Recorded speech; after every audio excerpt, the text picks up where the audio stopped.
చేద్దాం. అన్ ఓం.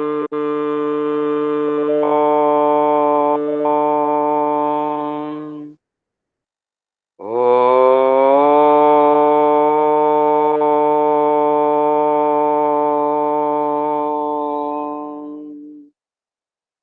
ఓం.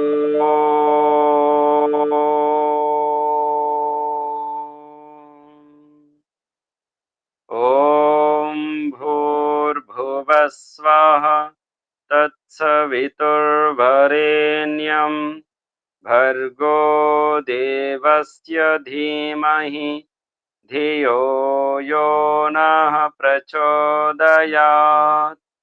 ఓం సహనావవతు సహనౌ భునక్తు సహ వీర్యం కరవావహై తేజస్వినావధీతమస్తు మా విద్విషావహై. ఓం శాంతి శాంతి శాంతి. సర్వేభ్యో నమో నమః. బంధువులారా, మనము ఆర్యులము, ఈశ్వరుని సంతానము. మన కర్తవ్యము ఈశ్వరుని ఆజ్ఞను పాటించడం. భగవంతుడు సమస్త మానవులను ఆదేశించినాడు, ఆజ్ఞాపించినాడు. ప్రతి ఒక్కరూ కూడా ఉత్తమోత్తమైనటువంటి కర్మలు చేయండి. ఎందుకనగా ఉత్తమ కర్మల యొక్క పరిణామము, ఫలము సుఖము. అందుకని ప్రతి ఒక్కరికి సుఖము అవసరము. ప్రతి ఒక్కరూ ఆనందంగా ఉండాలని కోరుకుంటారు. ఆనందంగా ఉండాలి అంటే ఆనందదాయకమైనటువంటి పుణ్యకర్మలు చేయాలి అని భగవంతుడు సృష్టి ఆదిలోనే మానవులకు ఉపదేశం చేసినాడు. ఆ ఉపదేశాన్ని అనుసరించి ఋషులు, మహర్షులు ఆచరించినారు. భగవంతుని ఆదేశానికి అనుకూలంగా నడుచుకున్నారు. అందుకే పూర్వకాలంలో ఎక్కువ శాతం జనులు ఆరోగ్యంగా ఉన్నారు, ఆనందంగా ఉన్నారు, సంతృప్తికరమైనటువంటి జీవితాన్ని గడుపుతూ మోక్షాన్ని పొందినారు. ఇప్పుడు మనము ప్రశ్నించుకుందాము. ప్రతి ఒక్క వ్యక్తికి కావాల్సింది ఏమిటి? ఈరోజు ప్రపంచంలో చూస్తుంటే, గమనిస్తుంటే ఎంతమంది సంతృప్తికరమైనటువంటి జీవితాన్ని గడుపుతున్నారు? ఎంతమంది జీవితాన్ని శాంతిపూర్వకంగా కొనసాగిస్తున్నారు? ప్రశ్నించుకుంటే చాలా తక్కువ మంది కనిపిస్తారు. మరి ప్రతి ఒక్కరికి ఏం కావాలి? సుఖము, శాంతి, ఆనందం. మరి సుఖము, శాంతి, ఆనందం కలగాలి అంటే ముందు శారీరకంగా ఆరోగ్యంగా ఉండాలి. ఈరోజు ప్రపంచంలో ఆత్మ, పరమాత్మ, మూలతత్వాలకు సంబంధించిన ప్రకృతి వీటికన్నా ఎక్కువగా ఇప్పుడు జనాలు కోరుకునేది శారీరకమైన ఆరోగ్యం. అంటే స్థూలంగా స్థూల శరీరానికి సంబంధించినటువంటి సమస్యలతో సతమతమవుతున్నటువంటి ఈ మానవాళి ఎంత అధపాతాళానికి దిగజారిపోయినటువంటి ఈ మానవ సమాజం ఆంతరంగికంగా ప్రతి మానవుడు ఆరోగ్యాన్ని కోరుకుంటున్నాడు. కానీ ఆరోగ్యంగా ఉండడం లేదు. ఆరోగ్యానికి సంబంధించినటువంటి నియమాలు తెలుసుకోవడం లేదు, పాటించడం లేదు. అందుకే ముందు మనిషికి స్థూలంగా శాంతి కావాలి. ఈనాడు విపశ్యన ధ్యాన మందిరాలు, పిరమిడ్ ధ్యాన మందిరాలు, ఎస్ఎస్వై ఇటువంటి, అలాగే సిరిధాన్యాలు అని అనుకుంటూ స్థూల శరీర ఆరోగ్యానికి సంబంధించినటువంటి పద్ధతులు చాలా ఉన్నాయి. ఎందుకంటే శాస్త్రం కూడా చెప్తుంది, శరీర మాధ్యం ఖలు ధర్మ సాధనం. శరీరము ధర్మ సాధన, ధర్మానికి సాధనం. ధర్మాన్ని ఆచరించాలి, పాటించాలి, పుణ్యకర్మలు చేయాలి అంటే సాధనము ఆరోగ్యంగా ఉండాలి, అనుకూలంగా ఉండాలి, సరిగ్గా పనిచేయాలి. మరి సాధనం ఏమిటి అంటే శరీరం, దేహం. అందుకే ఈ దేహాన్ని ఆరోగ్యంగా ఉంచుకోవడానికి రకరకాల పద్ధతులు జనాలు పాటిస్తున్నారు.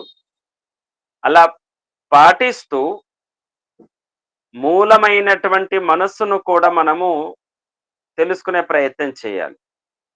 మనః ఏవ మనుష్యానాం కారణం బంధమోక్షయోహో. మిగతా వారికి వేదోక్తమైనటువంటి పద్ధతులకు తేడా ఏమిటి అంటే, మిగతా పద్ధతులన్నీ ఉపశమనం, అప్పటికప్పుడు శాంతపరుస్తాయి. కానీ వేదము మూలాన్ని పట్టుకొని, వేదం మూలం కాబట్టి ఏ కారణంతోనైతే నీకు సమస్య ఏర్పడిందో, దుఃఖం కలిగిందో, ఆ దుఃఖానికి సంబంధించిన కారణాన్ని పట్టుకొని ఆ కారణాన్ని దూరం చేసినట్టయితే ఇక ఎప్పటికీ ఆ రోగము, ఆ సమస్య రాదు, దుఃఖం కలగదు. చెట్టు పై కొమ్మలు నరికేస్తే మళ్ళీ కొమ్మలు వస్తాయి. పైన ఉన్నటువంటి కాండం నరికేస్తే అది మళ్ళీ మొలుస్తుంది. వేర్లతో సహా చెట్టుని, ముళ్ళ చెట్టును తీసేస్తే మళ్ళీ ఆ చెట్టు ఉండదు. అలా వేర్లతో సహా సమస్యలకు, దుఃఖానికి, రోగాలకు కారణమైనటువంటి వాటిని తెలుసుకొని వాటిని దూరం చెయ్యండి అని వేదం చెప్తుంది. దీనికి సమయం కావాలి, ఓర్పు కావాలి, జ్ఞానం కావాలి, నిరంతర ప్రయత్నం కొనసాగడం చాలా అవసరం, పురుషార్థం. ఈ విధంగా వేదం చెప్తుంది. మిగతా పద్ధతులన్నీ కూడా పై మెరుగులు, పై ఉపశమనం. అగ్ని ఎక్కువైంది, పైనుంచి నీళ్లు చల్లడం. నీళ్లు చల్లేస్తే అగ్ని కొంత తగ్గుతుంది. కానీ అగ్నే పూర్తిగా రాకుండా చేయాలి అంటే అక్కడ నుంచి కర్రలు తీసేయాలి, కర్రలను నీటితో పూర్తిగా తడిపేసేయాలి, ముంచాలి. ఇక మంట వెలగదు. అదేవిధంగా వేదం చెప్తుంది, మూలానికి వెళ్ళండి. మూలము ఏవైతే ఉన్నాయో ఆ మూలాలను తెలుసుకునే ప్రయత్నం చేయండి, కారణాన్ని తెలుసుకోండి. కారణాన్ని తెలుసుకున్నట్టయితే ఆ కారణం దూరమైందనుకోండి, మళ్ళీ ఆ సమస్య రాదు.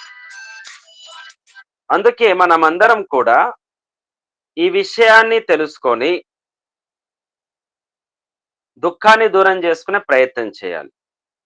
వేదం అదే చెప్తుంది, పుణ్యకార్యాలు చేయండి అని. మరి మనమందరం ఈ మార్గంలో ఉన్నాం. భగవంతుని యొక్క అనుగ్రహం, కృప మన అందరిపైన ఉంది. ప్రతి దుఃఖానికి, సమస్యకు, రోగానికి, బంధనానికి మనకు కారణము తెలుసుకునేటువంటి ఒక మాధ్యమం లభించింది. అది తెలుసుకొని మనం దూరం చేసుకునే ప్రయత్నం చేయాలి. అందుకే ఆర్యులు, వేదానుయాయులు సర్వశ్రేష్ఠులు అని అందుకే అన్నారు. మనమందరం ఆ మూలాలకు వెళ్ళడానికి ప్రయత్నం చేద్దాం. స్థూల శరీరాన్ని ఆరోగ్యం ఉంచుకుంటూ, స్థూల సూక్ష్మ శరీరాన్ని తెలుసుకుంటూ, సరిచేసుకుంటూ, ఇంద్రియాలను, మనస్సును అదుపులో చేసుకుంటూ, ఈ స్థూల శరీరాన్ని రక్షించుకుంటూ, సూక్ష్మ శరీరం యొక్క శక్తిని, ఆత్మ పరమాత్మను తెలుసుకోవడానికి ప్రయత్నం చేస్తే తప్పకుండా మనకు సంతృప్తికరమైనటువంటి స్థితి అనగా పరమాత్మ అనుభూతి కలుగుతుంది. అందులో భాగంగానే పరమేశ్వరుడు ఆదేశించినాడు, స్వర్గ కామో యజేత. స్వర్గ సుఖాలు అనగా విశేషమైనటువంటి సుఖము, దుఃఖ రహితమైన సుఖము కొరకు తప్పకుండా ఉత్తమ కర్మలు చేయాలి. అందులో యజ్ఞం వై శ్రేష్టతమం కర్మ. యజ్ఞము ఉత్తమమైనటువంటి కర్మ అని మనకు భగవంతుడు ఈ పదాల ద్వారా, ఈ వాక్యాల ద్వారా మనకు ఉపదేశం చేస్తున్నాడు. స్వర్గ కామో యజేత, స్వర్గ సుఖాల కొరకు యజ్ఞం చేయండి అని. యజ్ఞో వై శ్రేష్టతమం కర్మ, ప్రపంచంలో ఎన్ని శ్రేష్ట కర్మలున్నాయో అవి యజ్ఞంతో పోల్చడం జరిగింది. అలాగే ఏదైతే మనం భౌతిక యజ్ఞం చేస్తున్నామో, అయం యజ్ఞో భువనస్య నాభి, 3 లోకాలను శుద్ధి చేసేటువంటి అగ్నిహోత్ర క్రియ, ఈ క్రియ కూడా యజ్ఞంతోనే పోల్చడం జరిగింది. అయితే మనమందరము అగ్నిహోత్రం చేస్తున్నాము, దేవ పూజ చేస్తున్నాము. చివరిలో ఒక మంత్రం చదువుతాము, చాలా మంది చదువుతారు. వసోః పవిత్రమసి శతధారం, వసోః పవిత్రమసి సహస్రధారం, దేవస్త్వా సవితా పునాతు వసోః పవిత్రేణ శతధారేణ సుప్వా కామధుక్షః అని ఈ మంత్రాన్ని మనము పఠిస్తాం. ఇది మీ అందరికి ఒక ప్రశ్న. యజ్ఞం తర్వాత, పూర్ణాహుతి అయిపోయిన తర్వాత ఆ యజ్ఞ పాత్రలో, ఘృత పాత్రలో ఉన్నటువంటి ఘృతమును యజమానులు లేచి ధారగా ఘృతాన్ని సమర్పించేటప్పుడు ఈ మంత్రాన్ని చదవాలి, చదువుతున్నారు కొంతమంది. ఇది శాస్త్ర సమ్మతమా కాదా అనే ప్రశ్న. మరి సర్వం వై పూర్ణం స్వాహ తర్వాత ఈ మంత్రాన్ని చదివి ఆ సహస్రధారంగా చెప్తున్నటువంటి ఏదైతే ఘృతంను సమర్పిస్తున్నారో ఈ మంత్రాన్ని ఉచ్చరించాలనా, ఉచ్చరించకూడదా? చెప్పండి తెలిసిన వారు.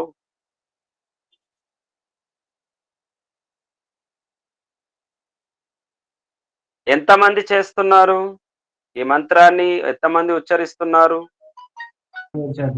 ఓం భ్రాతాజీ. ఓం నమస్తే ఆచార్జీ. ఆచార్జీ, ఆ. అయితే ఈ చివరి మంత్రం అంటే ఆ మంత్రంతో చెప్పి ఆహుతి వేయడం లేదా ఆచార్జీ? ఆ, అయితే ఇంతకుముందు వేసాం కానీ మరి ఒక ఆచార్జీ చెప్పారు, ఇక అప్పటి నుంచి వేయడం లేదా ఆచార్జీ? సర్వం వైపు తర్వాత మళ్ళీ ఆహుతి వేస్తున్నారు అనేది వేయకూడదు కదా అని చెప్పేసి వాళ్ళు సందేహం చెప్పడం, వాళ్ళు సందేహించి చేయడం వల్ల, బద్దం చెప్పడం వల్ల ఆగిపోయిన ఆచార్జీ. ఉమ్. ఇందులో ఎందుకు ఈ పరంపర ప్రారంభమైందంటే, సహస్రధారం, శతధారం అనే పదాలు వచ్చినాయి. ధారగా ఘృతంను సమర్పించాలి అనే భావనతో ఈ మంత్రాన్ని వారు ఉచ్చరించి ఆ విధంగా మధ్యకాలంలో ఇప్పుడు కూడా కొంతమంది చేస్తూ ఉంటారు. అయితే ఈ మంత్రాన్ని అర్థం తెలుసుకుంటే మనకు విషయము స్పష్టమవుతుంది. భగవంతుడు ఉపదేశం చేస్తున్నాడు, వసోః పవిత్రేణ వసోః పవిత్రమసి శతధారం, వసోః పవిత్రమసి సహస్రధారం అనేటువంటి మంత్రం. ఈ మంత్రము మనము అందరం కూడా ఈ మంత్రం యొక్క పద విభాగం చేస్తే అర్థమవుతుంది. వసోహో పవిత్రమసి శతధారం. ఆ తర్వాత ఏమిటి?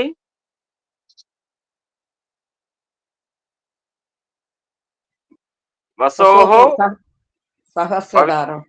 పవిత్రమసి సహస్రధారం. ఈ వసోహో పవిత్రమసి శతధారంలో వసోహో అంటే ఏమిటి? వసు అనేది ఉకారాంత పుల్లింగ పదం. వసు గురు అని ఏ విధంగా అయితే పదం ఉందో వసు అనేటువంటిది ఒక పదం. ఆ వసుకి షష్ఠి విభక్తిలో వసోహ అంటాము. గురోహో అలా గురవే నమః అనేది చతుర్థిలో వస్తుంది. నమః వచ్చినప్పుడు గురవే. స్వాహ అన్నప్పుడు కూడా చతుర్థి విభక్తి రావాలి. స్వాహ అన్నప్పుడు అగ్నయే స్వాహ, సోమాయ స్వాహ, ప్రజాపతయే అనేది ఈ విధంగా వస్తుంది. అయితే వసు అనేటువంటి పదం. వసు అంటే ఈ మంత్రములో మహర్షి దయానంద సరస్వతి గారు అర్థం చెప్పారు. వసు అంటే యజ్ఞము. ఎందుకు? వసు నివాసే, నివాసయోగ్యంగా ఉండేది అనగా ఈ భూమిని రక్షించేటువంటిది పవిత్రమైన కార్యము వసు అనగా యజ్ఞము అని. షష్ఠి భక్తిలో వసు అంటే యజ్ఞము. ఏ యజ్ఞము ద్వారా అయితే పవిత్రం అసి శతధారం, పవిత్రం ప్లస్ అసి శతధారం. శతధారం అంటే శత అంటే 100, ధారం అంటే 100 రకాలుగా ధరించడం. 100తో పాటు అసంఖ్యాకం కూడా అర్థం వస్తుంది. శతానికి 100, అలాగే అనేకం అనగా అసంఖ్యాకం అని అర్థం. అయితే శతధారం అనగా శతవిధాలుగా అసంఖ్యాకంగా ఈ ప్రపంచ పదార్థాలను ధరించేటువంటి వాడు.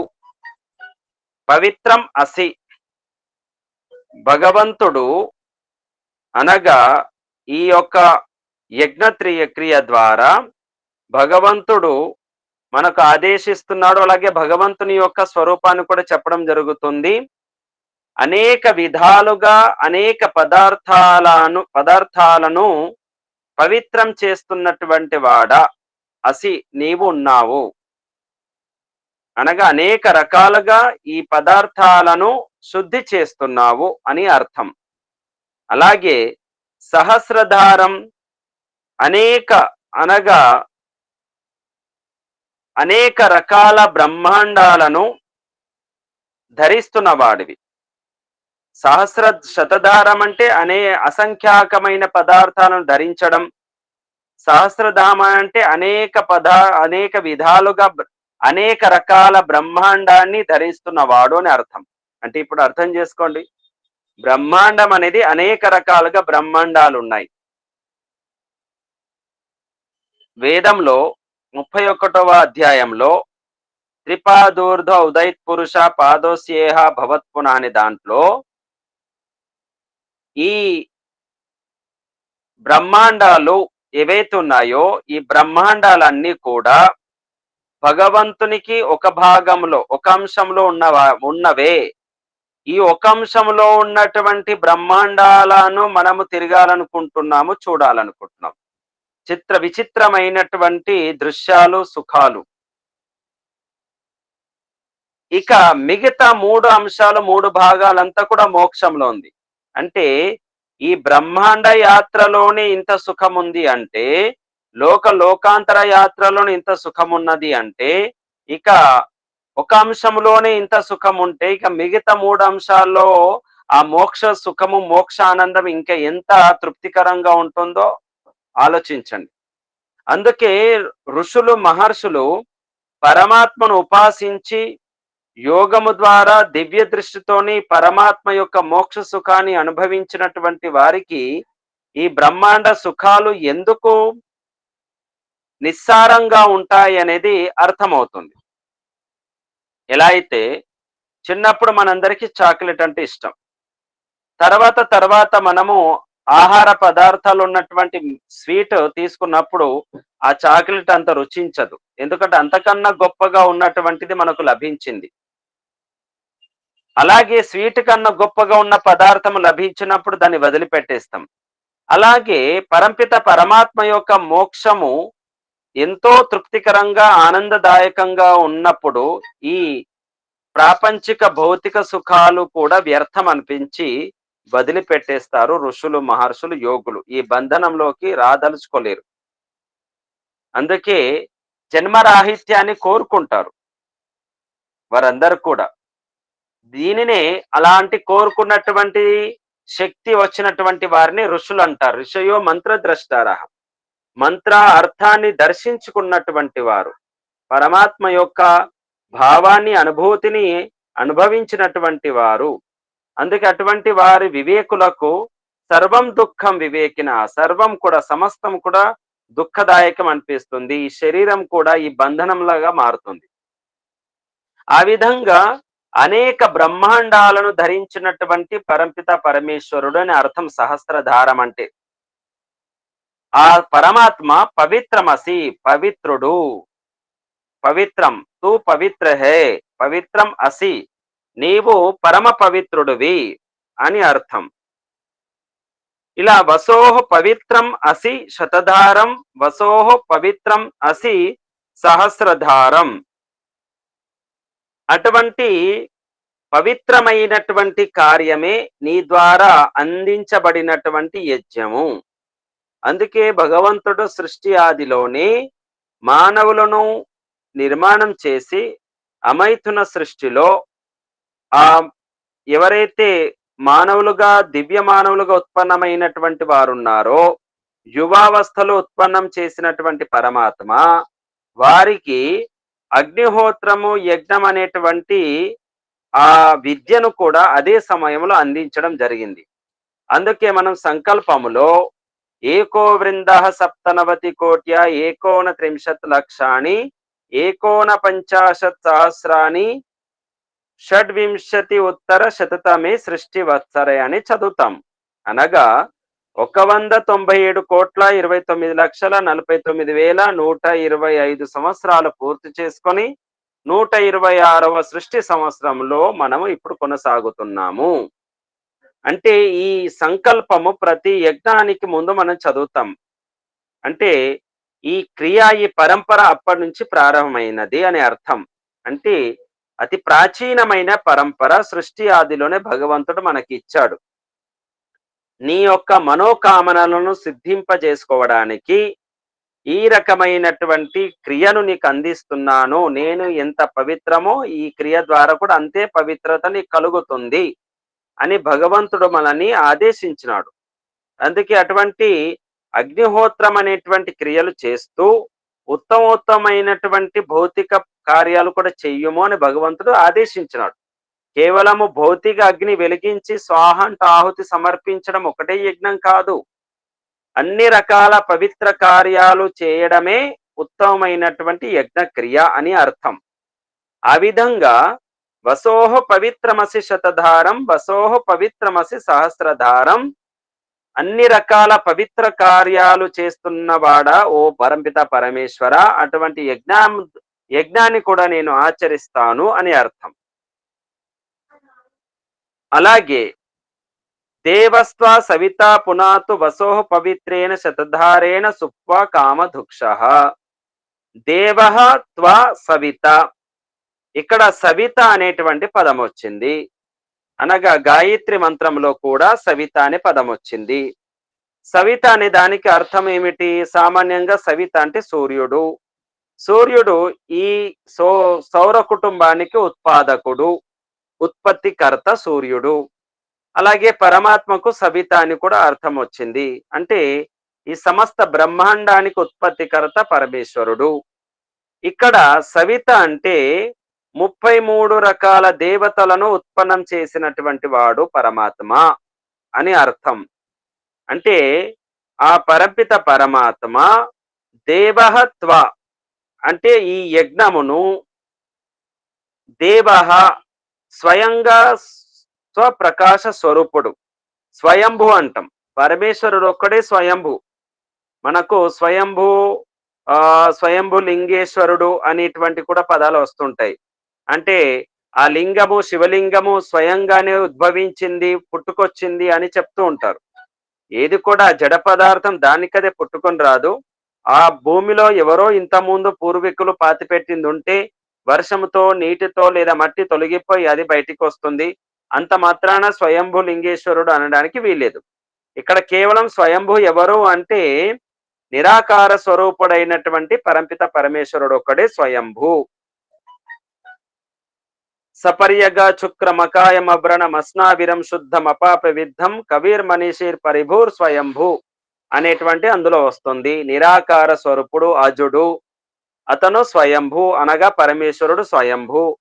స్వయంభూ స్వయం ప్రకాశ స్వరూపుడైనటువంటి పరమాత్మ కాబట్టి దేవః త్వా, త్వా అంటే ఆ యజ్ఞమును, దేవః ఓ ప్రకాశ స్వరూప పరమేశ్వర.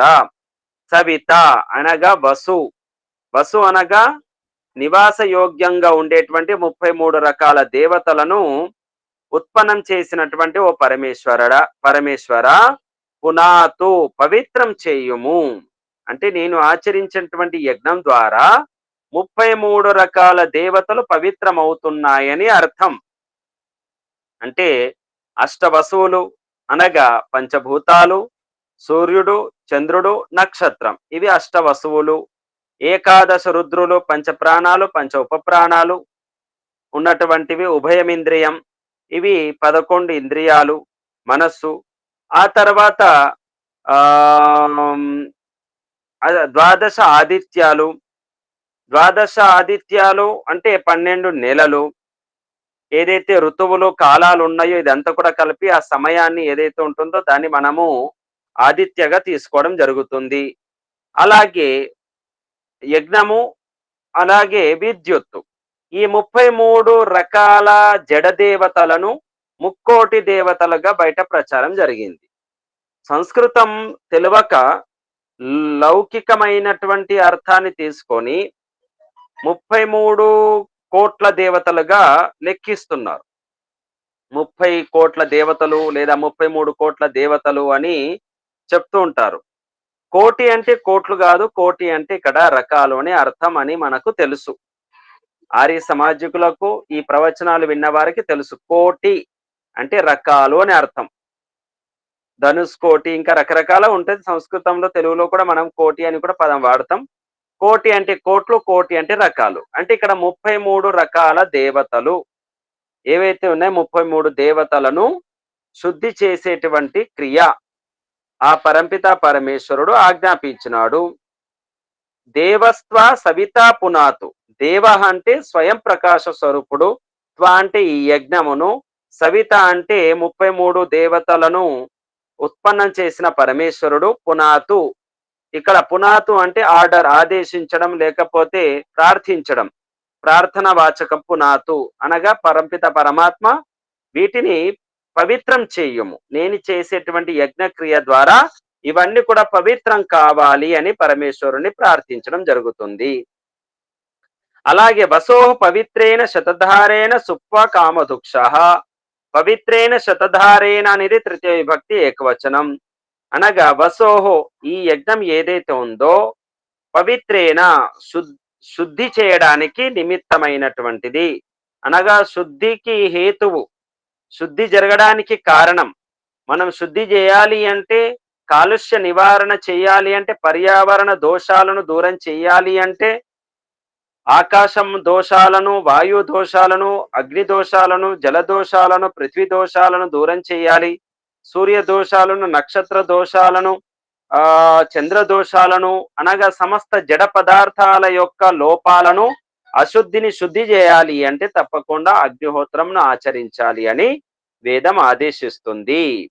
అందుకే యజ్ఞం చేసేటువంటి సమయం ఏమిటి అంటే సూర్యోదయ సమయంలో దీపాన్ని వెలిగించాలి, అగ్నిహోత్రాన్ని ఆచరించాలి అనేది వేదం చెప్పినటువంటి నియమం. ప్రతిదానికి ఒక కాలం, ఒక నియమం ఉంటుంది. సూర్యుడు ఉదయించినప్పుడు అగ్నిహోత్రం చేయాలి, సూర్యుడు ఉదయించినప్పుడు. ఎందుకంటే సూర్య కిరణాలు భూమి పైన పడి మళ్ళీ పరావర్తనం చెందుతుంది, సూర్యుని వైపు వెళ్తుంది. ఆ సమయము సమస్త లోకంలో ఉన్నటువంటి గృహస్థులందరూ కూడా యజ్ఞాన్ని ఆచరించినప్పుడు పూర్వకాలంలో ఆ విధంగా ఆచరించేవారు, ఆ సమయాన్ని పాటించేవారు. సూర్యోదయ సమయము, సూర్యాస్త సమయము, కిరణాలు భూమిపైన పడి మళ్ళీ తిరిగి వెళ్తూ ఉంటాయి. ఆ సమయంలో అగ్నిహోత్రాన్ని ఆచరించినటువంటి క్రియ ద్వారా మనం చేసినటువంటి ఏదైతే శుద్ధి ఉందో, ఏదైతే శక్తి ఉందో, అగ్నిహోత్రం ద్వారా వెలువడుతున్న వాయువులు ఉన్నాయో అదంతా కూడా తిరిగి సూర్యలోకానికి చేరుకుంటాయి. సూర్యలోకానికి చేరుకున్న తర్వాత సమస్త కాలాలను సరిచేస్తుంది. ఎందుకంటే కాలము సూర్యునితోనే ఉంటుంది కాబట్టి ఆ సూర్యునితోని కాలం ఉండడం వల్ల సూర్యలోకానికి చేరుకుని మళ్ళీ సమస్త పదార్థాలను శుద్ధి చేస్తుంది. అందుకే సూర్యోదయ సమయంలో అగ్నిహోత్రము, సూర్యాస్త సమయంలో అగ్నిహోత్రం చేయాలి అని మనకు వేదం ఆదేశిస్తుంది. ఆ సమయంలో చేస్తే ప్రతి అణువణు కూడా శుద్ధి జరుగుతుంది. సకాలానికి అన్ని కూడా కాలాలు అతివృష్టి అనావృష్టి లేకుండా అన్ని కూడా సమంగా సమశీతోష్ణంగా ఉంటుంది, సమపాలలో ఉంటుంది. అందరూ కూడా ఆరోగ్యంగా ఉంటారు. అతివృష్టి అనావృష్టి వలన అనారోగ్యము చాలా పెరిగిపోతుంటుంది, మనకు కూడా గమనిస్తూనే ఉన్నాం. ఈ విధంగా యజ్ఞం ఆచరించాలి, శుద్ధి చేయాలి అంటే తప్పకుండా యజ్ఞమే ప్రధానమైనటువంటి సాధనము. కాబట్టి శుద్ధికి కారణమైంది కాబట్టి పవిత్రేణ, అలాగే శతధారేణ, అలాగే మనం పలుకుతున్నటువంటి పదాలు కూడా ఏవైతే ఉన్నాయో, మంత్రోచ్చరణ ఏవైతే చేస్తున్నామో ఆ వేదము సమస్త విద్యలకు నిలయము, సమస్త సత్య విద్యలకు నిలయం వేదము. శతధారేణ అనగా అనేక విధాల విద్యలను ధరించినటువంటి వేదమును మనమందరం కూడా పొందాలి. అటువంటి వేదమును యజ్ఞమును ఆచరిస్తున్నప్పుడు, మంత్రాలను ఉచ్చరిస్తున్నప్పుడు వేద మంత్రాల యొక్క రక్షణ కూడా జరుగుతుంది. యజ్ఞం జరుగుతున్నప్పుడు వేద మంత్రాలను ఎందుకు ఉచ్చరించాలి అనేటువంటిది ఒక ప్రశ్న వస్తుంది, సందేహం వస్తుంది. మామూలుగా కూడా కొంతమంది అగ్నిహోత్ర రీసెర్చ్ సెంటర్ వాళ్ళు కూడా కొన్ని మంత్రాలు తీసుకుంటారు. మంత్రాలు చదవకుండా కూడా ఆ పిడక పెట్టేసి లేదా సమిదలు పెట్టేసి ఏదో ఓం స్వాహ అనుకుంటూ చెప్పేసి మనం ఆ క్రియ చేసినట్టయితే లాభం ఉంటుంది కదా అని కొంతమంది అంటుంటారు. కానీ వేద మంత్రాలలో ఉన్నటువంటి శక్తిని పొందడానికి, అలాగే ఆ వేద మంత్రాలను రక్షించడానికి అగ్నిహోత్రంలో మనం వేద మంత్రాలను ఉచ్చరించాలి అనేది ఒక విషయంగా చెప్పడం జరిగింది, ఒక అంశంగా. కేవలం అగ్నిహోత్రంలో ఉచ్చరించడానికే వేద మంత్రాలు అనేవారు కూడా చాలా మంది ఉన్నారు. అలా కాదు, అగ్నిహోత్రంలో కూడా వాడడానికి ఉపయోగించడానికి వేద మంత్రాలు ఉపయోగపడతాయి. అంటే ఈ వేద మంత్రాలు సృష్టి విజ్ఞానానికి నిలయాలు. ఈ వేద మంత్రాలు సమస్త పదార్థాల యొక్క వాస్తవమైనటువంటి స్వరూపాన్ని తెలుసుకోవడానికి ఉన్నటువంటి బీజ రూపములు ఉన్నటువంటి అక్షరాలు, బీజాక్షరాలు. అనగా సమస్త విజ్ఞానానికి, సైన్స్ కి పుట్టినిల్లు ఈ వేద మంత్రాలే. ఇవి డీకోడ్ రూపంలో ఉన్నటువంటివి సైన్స్. వేదము అనగా ఒక సైన్స్, వేదం అనగా విజ్ఞానము. కాబట్టి అటువంటి వేద విద్యను ధరించినటువంటిది కాబట్టి శతవిధాలుగా ధరించినటువంటి వేదము. ఆ వేద మంత్రాలను సుప్వా అనగా పవిత్రం చేయుము అని అర్థము. అలాగే సుప్వా కామధుక్ష, కామధుక్ష అంటే కామధేను అని కూడా కొంతమంది అనుకుంటా ఉంటారు. ఇక్కడ కామ్ అధుక్ష అని అర్థం.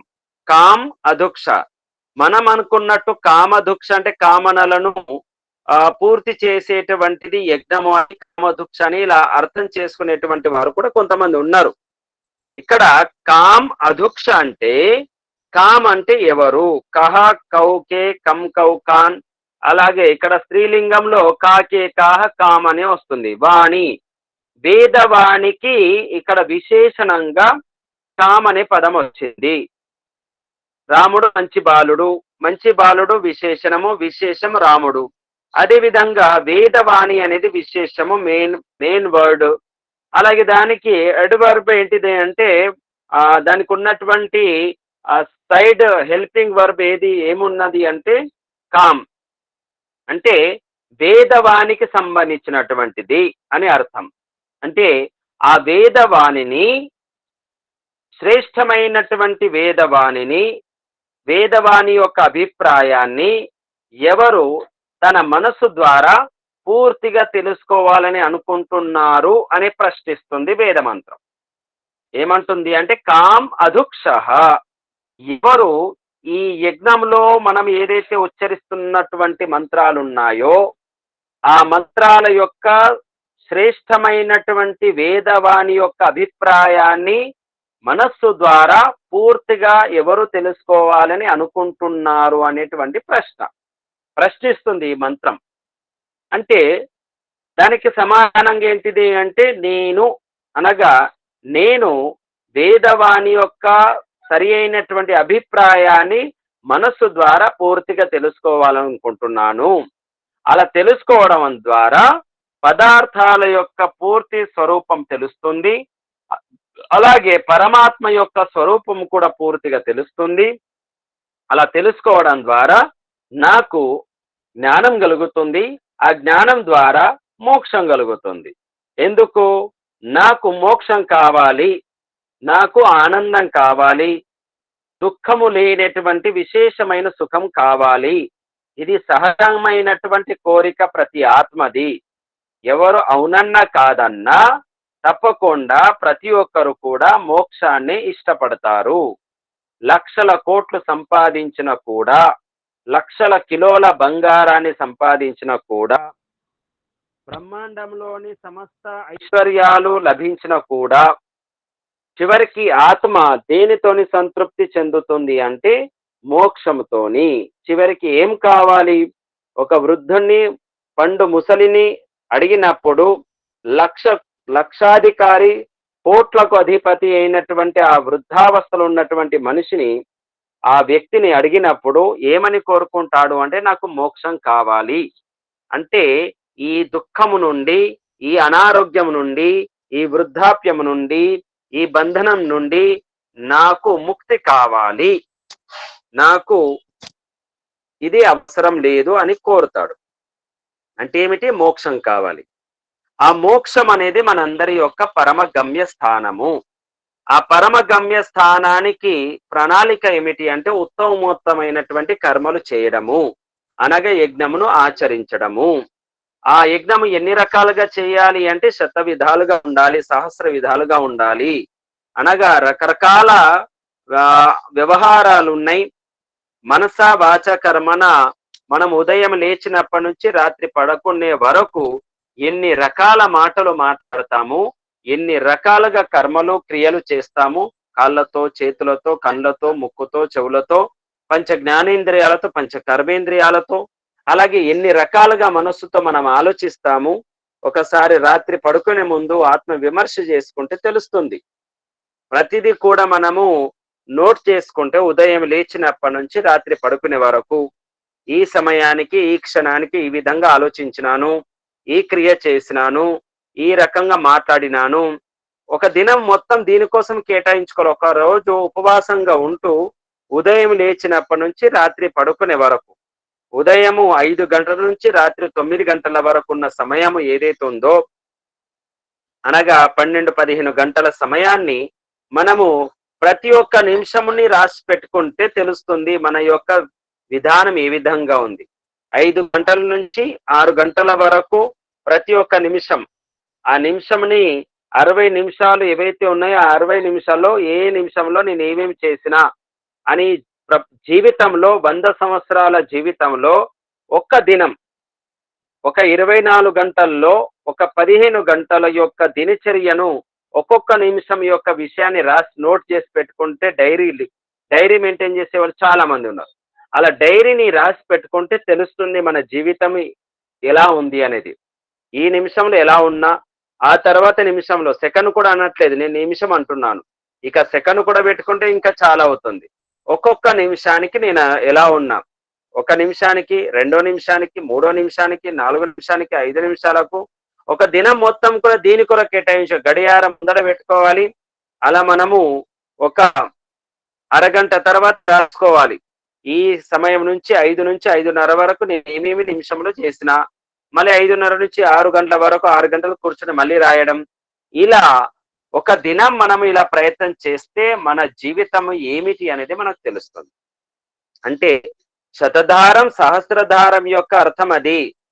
శతధారం అంటే అనేక విధాలుగా మన వ్యవహారాలు, సహస్రధారం అంటే వేల రకాల మన ఆలోచనలు, మన క్రియలు అవన్నీ కూడా పవిత్రంగా ఉండాలి. ఉత్తమోత్తమైనటువంటి కర్మలు ఉండాలి. అలా పవిత్రమైనటువంటి కర్మలు ఉన్నప్పుడే మనము ఆ వేదవాణి యొక్క సరి అయినటువంటి అభిప్రాయాన్ని మనస్సు ద్వారా పూర్తిగా తెలుసుకోగలుగుతామనేటువంటి ఆ ప్రశ్నకు సమాధానము. ఇది ముఖ్యమైనటువంటిది. ఇంత శ్రమించాలి, ఇంత పురుషార్థం చేయాలి. ఒక రాష్ట్రపతి కావడానికి ఎంత శ్రమిస్తాము?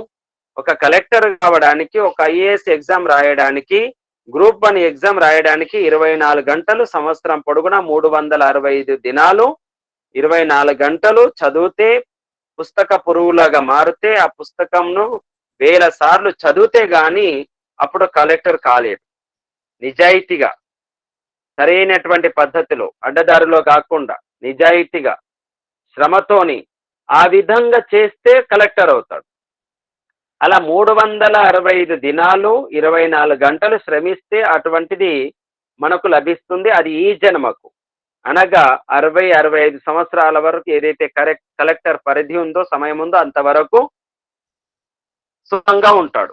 మరి పరమేశ్వరుని యొక్క ఆనందాన్ని పొందాలి అంటే మనము ప్రతి క్షణము, ప్రతి నిమిషము, ప్రతి సెకను మన ఆలోచనలు త్రికరణ శుద్ధితో పవిత్రంగా ఉండాలి. అలా పవిత్రంగా ఉన్నటువంటి దానిని యజ్ఞము అని అంటారు. ఆ యజ్ఞమును ఆచరించాలి. యజ్ఞో వై శ్రేష్టతమం కర్మ. కేవలం మనము ఒక 10 నిమిషాలు, అరగంట యజ్ఞం చేసినాము, అదే యజ్ఞం అయిపోయింది అని అనుకోకండి. అది అగ్నిహోత్రం, అది దేవ పూజ. యజ్ఞో వై శ్రేష్టతమం కర్మ అంటే ప్రతి ఒక్క క్రియ పవిత్రంగా ఉంచుకోవడం యజ్ఞం అనబడుతుంది. మనం చేసినటువంటి భౌతిక అగ్నిని వెలిగించడం చేసేటువంటిది అగ్నిహోత్రము. అగ్నిని మనము గౌరవించినాము, అగ్నిని మనం పూజించినాము, సత్కరించినాము. అగ్నిని ఉత్తమోత్తమైన పదార్థాలతో సత్కరించడం ద్వారా అగ్ని మనకు తిరిగి ఇస్తుంది. మనము భౌతికంగా ఆరోగ్యంగా ఉంటాం. అది కేవలం ఒక అరగంట చేసినటువంటి అగ్నిహోత్ర క్రియ మాత్రమే. కానీ అక్కడ అగ్నిహోత్రవై శ్రేష్టతమం కర్మ అనలేదు, యజ్ఞోవై శ్రేష్టతమం కర్మ అన్నారు. అనగా ఉత్తమమైనటువంటి కర్మలన్నీ కూడా యజ్ఞమే అని అర్థం. ఆ విధంగా వసోహ పవిత్రమసి శతధారం, వసోహ పవిత్రమసి సహస్రధారం, దేవస్వ దేవస్వ సవిత పునాతు వసోహ పవిత్రేణ శతధారేణ సుప్వ కామధుక్ష. అటువంటి వేదవాణిని సరి అయినటువంటి అభిప్రాయంతో మనస్సు ద్వారా, పవిత్రమైనటువంటి మనస్సు ద్వారా పవిత్రమైనటువంటి వేదవాణి యొక్క పవిత్రమైనటువంటి అర్థాన్ని తెలుసుకోవాలి అని వేదం మనల్ని ఆదేశిస్తుంది, ఆజ్ఞాపిస్తుంది అని అర్థం. అందుకే సర్వం వై పూర్ణం స్వాహ అనే యొక్క అర్థం కూడా అదే. సర్వం వై పూర్ణం స్వాహ. ఆ పూర్ణుడు ఎవరు? ప్రపంచంలో సంపూర్ణంగా ఉన్నది ఎవరు? ఏ పదార్థం సంపూర్ణంగా ఉంది? ఏ పదార్థము ద్వారా ఎంత జ్ఞానం తీసుకున్న, ఆనందం తీసుకున్న తరగదు, ఏది తగ్గదు అంటే కేవలం పరంపిత పరమాత్మ ఒక్కడే పూర్ణుడు, పరిపూర్ణుడు. ఆ పరిపూర్ణుడైనటువంటి పరమాత్మను సర్వం వై పూర్ణం, నేను ఖచ్చితంగా పూర్తిగా తెలుసుకోవడానికి ప్రయత్నం చేస్తున్నాను అని ఆ అగ్నిహోత్రంలో ఆహుతి సమర్పించడం జరుగుతుంది. దాని అర్థం అది, మూలార్థం అది. భౌతిక అర్థం ఏంటిదంటే అగ్ని ఘృత పాత్రలు ఉన్నటువంటి ఆ పదార్థము, సామగ్రి పాత్ర ఉన్న పదార్థము ఎంత అవసరం అంతే ముందుగానే తెలిసిన వాడు ముందుగానే తీసుకుంటాడు. కాబట్టి చివరిలో మిగిలిన దాన్ని అది సంపూర్ణంగా ఆహుతి సమర్పించేసేయాలని అర్థం. ఇది భౌతికపరమైన అర్థం. ఇక పూర్తి అర్థము ఇది. అందుకే దానికి తోడుగా ఈ మంత్రం, ఈ వసోహ పవిత్రమసి, అది చివరిలో పూర్ణాహుతి తర్వాత పఠించాల్సిన అవసరం లేదు. పఠించాలనుకుంటే సర్వం వై పూర్ణం స్వాహ కన్నా ముందు మీరు ఎన్ని మంత్రాలైనా పఠించవచ్చు.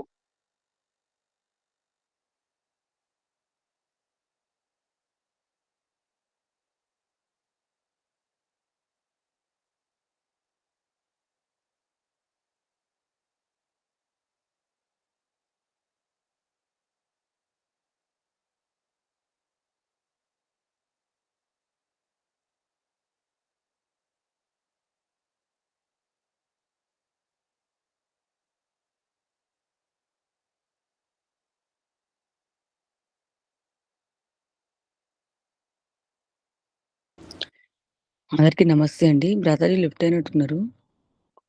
నెట్ ప్రాబ్లం కావచ్చు బహుశా.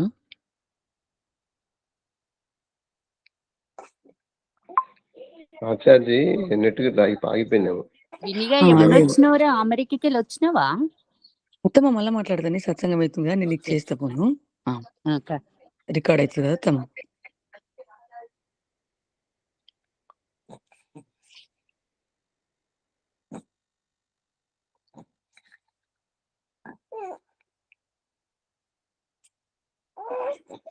భ్రాతాజీ నమస్తే. భ్రాతాజీ ఇప్పటిదాకా మీది వినిపించలేదు. అది కట్ అయింది నెట్. సరే, ఆ, ఈ విధంగా వసోహ పవిత్రమసి శతధారం, వసోహ పవిత్రమసి సహస్రధారం. ఈ మంత్రాన్ని ఒకసారి అందరూ కూడా చెప్పండి. ఓం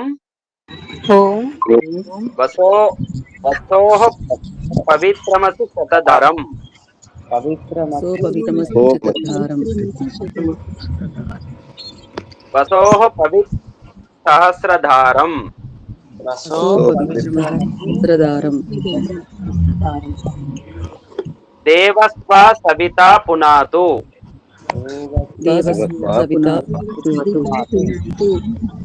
వసోహ పవిత్రేణ శతధారేణ,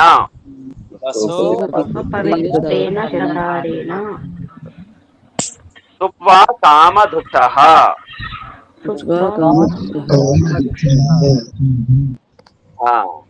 అంటే వసోహ అంటే యజ్ఞము, పవిత్రం అసి అంటే నీవు పవిత్రుడివి, శతధారం శత విధాలుగా ప్రపంచమును ధరించిన వాడివి, వసోహ అంటే యజ్ఞము, పవిత్రమసి శుద్ధమైన వాడివి, సహస్రధారం అంటే అనేక విధాలుగా బ్రహ్మాండాన్ని ధరించిన వాడివి, దేవః స్వయం ప్రకాశ స్వరూపుడు, స్వ అంటే ఈ యజ్ఞము, సవిత అంటే 33 రకాల జడ దేవతలను సమస్త పదార్థాలను ఉత్పన్నం చేసిన వాడు, పునాతు వీటన్నిటిని పునాతు పవిత్రం చేయుము అనగా నేను చేస్తున్నటువంటి అగ్నిహోత్ర క్రియ ద్వారా ఇవన్నీ పవిత్రం కావాలి అని భగవంతునితో ప్రార్థన. అలాగే వసోహో ఈ యజ్ఞక్రియ పవిత్రమైనటువంటిది. అలాగే పవిత్రేణ శతధారేణ అనగా పవిత్రంగా శత విధాలుగా వాణిని వేదవాణిని ధరించినటువంటి వేదవాణిని నేను తెలుసుకోవాలి. కామ్ అధుక్ష అటువంటి వేదవాణిని ఎవరెవరు తెలుసుకోవాలని కోరుకోరు అంటే ప్రతి ఒక్కరు కూడా కోరుకుంటారు. అది మనస్సు ద్వారా, పవిత్రమైనటువంటి మనస్సు ద్వారా పవిత్రమైనటువంటి వేదవాణిని నేను ధరించాలి.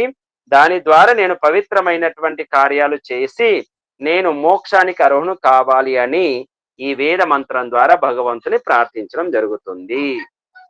ఇది అర్థం. కామధుక్ష, కామ అంటే కామ కాదు, కామ అంటే కామనలు కాదు, కామ్ అధుక్ష. అందుకే అక్కడ సంస్కృతం తెలుసుకొని వ్యాకరణం తెలిసిన తర్వాత ఉచ్చారణ చేసేది ఒక రకంగా ఉంటుంది. అందుకే వసోహ పవిత్రమసి శతధారం, వసోహ పవిత్రమసి అని వ్యాకరణం తెలియనటువంటి వారు, సంస్కృతం తెలియనటువంటి వారు ఏం చేస్తారు, వసోహ పవిత్రమసి, వసోహ పవిత్రం మసి అంటే మసి అంటే మసికి ఏమర్థం వస్తుంది, ఏ మసి అర్థం కాదు, పవిత్రం అసి అనే అర్థం తెలిస్తే పవిత్రం అసి అనే అర్థం వస్తుంది. అలాగే శతధారం వసోహ పవిత్రమసి సహస్రధారం, దేవస్త్వ దేవహత్వ అన్నమాట. దేవహత్వ త్వ అంటే యుష్మద్ శబ్ద రూపంలో ద్వితీయ విభక్తి ఏకవచనంలో వస్తుంది. త్వ అంటే ఈ యజ్ఞమును అని అర్థం. దేవస్త్వ సవితా పునాతు వసోహ పవిత్రేణ శతధారేణ సుప్వ కామధుక్ష. కామధుక్ష నాలి, కామధుక్ష కాదు, కామధుక్ష ఇలా కాకుండా కామధుక్ష, కామ్ అధుక్ష అంటే ఈ శ్రేష్టమైనటువంటి వేదవాణిని మనస్సు ద్వారా ఎవరెవరు ధరించాలని కోరుకుంటున్నారు అనే ప్రశ్నకు సమాధానం నేను కోరుకుంటున్నాను అని అర్థం. అంటే ప్రతి ఒక్కరు కూడా కోరుకోవాలని అర్థం. ఈ విధంగా ఈ మంత్రం యొక్క పూర్తి అర్థాన్ని అంటే శబ్దార్థాన్ని మీకు చెప్పడం జరిగింది. దీనిని మళ్ళీ మళ్ళీ విని తెలుసుకొని అర్థం తెలుసుకొని ఈ మంత్రాన్ని శతవిధాలుగా ఉచ్చరించి పూర్తిగా దర్శించుకున్నట్టయితే ఈ మంత్రాన్ని ఉచ్చరించేటప్పుడు వెంటనే మనకు అనుభూతి కలుగుతుంది. కాబట్టి బంధువులారా చాలా శ్రద్ధగా మీరందరూ కూడా విన్నారు. మనము సర్వం వై పూర్ణ స్వాహ తర్వాత ఈ మంత్రాన్ని ఉచ్చరించకూడదు, నియమం లేదు. ఒకవేళ ఈ మంత్రాన్ని ఉచ్చరించాలనుకుంటే యదస్య కర్మను అనేటువంటి మంత్రం తర్వాత వసో పవిత్రం అనేటువంటి మంత్రాన్ని చదివి, అవసరమైతే పూర్ణమాదాకు కూడా చదివి, అది మంత్రమైతే అటువంటి తర్వాత చివరికి సర్వమై పూర్ణం స్వాహ అని చెప్పేసేయాలి. ఆ తర్వాత ఏమి మంత్రాన్ని ఉచ్చరించకూడదు. ఇది విషయము. కాబట్టి ప్రతి ఒక్కరు కూడా ఈ విషయాన్ని గ్రహించాలని కోరుకుంటూ, చాలా సంతోషం. మీరందరూ కూడా ఆధ్యాత్మిక సత్సంగం ద్వారా చక్కటి విషయాలను వింటున్నారు. భక్తులకు, శ్రోతలకు చక్కటి వేదిక ఉంది. ఇటువంటి వేదికను ప్రతి ఒక్కరు కూడా ఉపయోగించుకొని అందరు జ్ఞానవంతులై, రితే జ్ఞానాన్న ముక్తి, జ్ఞానం లేకుండా సరైన కర్మలు చేయలేము, సరైన ఫలాన్ని పొందలేము. కాబట్టి జ్ఞానంతోనే ముక్తి లభిస్తుంది అనేటువంటిది శాస్త్రం మనకు చెప్తుంది, దర్శన శాస్త్రాలు చెప్తున్నాయి. కాబట్టి ప్రతి ఒక్కరు జ్ఞానవంతులు కావాలనే కోరికతోని మీ అందరికీ ఈ విద్యను అందించడం జరుగుతుంది, వేద విద్యను అందించడం జరుగుతుంది. మీ అందరికీ శుభం. స్వస్తిర్భవతు. ఓం శం. ధన్యవాదాలు బ్రదర్.